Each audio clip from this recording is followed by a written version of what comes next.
আমরা দুবলার চরে যাচ্ছি, সাগরের ভেতরে আছি, বঙ্গোপসাগরের ভেতরে। এই যে দেখেন আকাশ খারাপ। আসলে যারা ভ্রমণ পিপাসী মানুষ যদি সুন্দরবন ট্যুরটা না করেন তাহলে তাদের ভ্রমণটাই হচ্ছে মানে এত আনন্দদায়ক এবং এত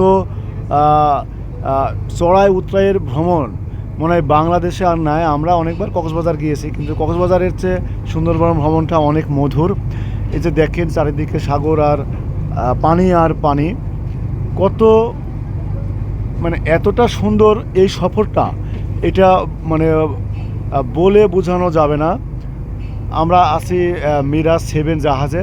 তবে এই জাহাজ হচ্ছে মধ্যম ক্যাটাগরির। এই জাহাজে আপনারা চাইলে আসতে পারেন যাদের কম বাজেট আছে। যাদের বেশি বাজেট আছে তারা এখানে আসার দরকার নাই।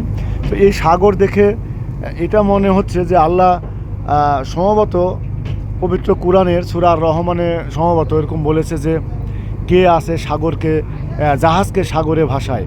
তো আসলে সত্যি এই জাহাজ যে সাগরে ভেসে আছে এটা এক স্রষ্টার বা পরম স্রষ্টার, আমাদের পরম আরাধ্য সৃষ্টিকর্তা আল্লাহর মেহেরবানি। কয়েকদিন খুব ভয়ের মধ্যে ছিলাম যে কি হয় না হয়, কিন্তু ভয়গুলো কেটে গেছে। দেখেন পানি আর পানি, চারিদিকে পানি আর পানি। আর সুন্দরবনে এসে আমরা অসংখ্য জায়গাতে সব সময় দেখেছি যে হরিণ। গত আমরা স্টার্ট করেছি, আমাদের জাহাজটা স্টার্ট করেছে খুলনা থেকে 19 তারিখ রাত্রি 9টায়। তারপরে আমরা সুন্দরবনে দেখছি এত বড় বন। আসলে আমরা বাসায় থেকে বুঝিনি যে সুন্দরবন এত বড় আর সর্বত্র। সেখানে আমরা দেখেছি হরিণ, অজস্র হরিণ, বন্য শূকর দেখেছি, বানর, অসংখ্য বানর মানুষের কাছাকাছি চলে আসতেছে। এরপরে আমরা বাঘের গর্জনটা শুনেছি, বাঘের পায়ের ছাপ দেখেছি, কিন্তু বাঘটা দেখিনি। আমাদের এটা এক ধরনের দুর্ভাগ্য অথবা সৌভাগ্য বলা যেতে পারে।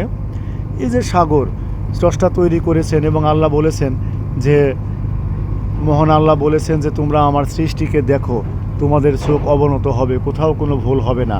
আসলে এটা আমি আমার মতন করে বললাম। তো আসলে এই সৃষ্টিগুলো আল্লাহ করেছেন, এগুলো না দেখলে বোঝা যাবে না যে আল্লাহর মহিমা, আল্লাহর সৃষ্টি আসলে কত সুন্দর, অসম্ভব ব্যাপার। আর এই যে দেখেন এই সাইডগুলোতে দূরে আকাশ কুয়াশাচ্ছন্ন, কুয়াশাচ্ছন্ন বলতে গেলে কি গুড়ি গুড়ি বৃষ্টি হচ্ছে। এইদিকে অসংখ্য জাহাজ একেবারে লাইন হয়ে আছে। আমরা 21টা জাহাজ একসঙ্গে ছেড়েছিলাম।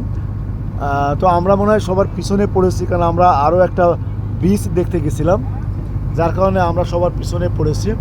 অনেক জাহাজ দেখা যাচ্ছে না কুয়াশার কারণে।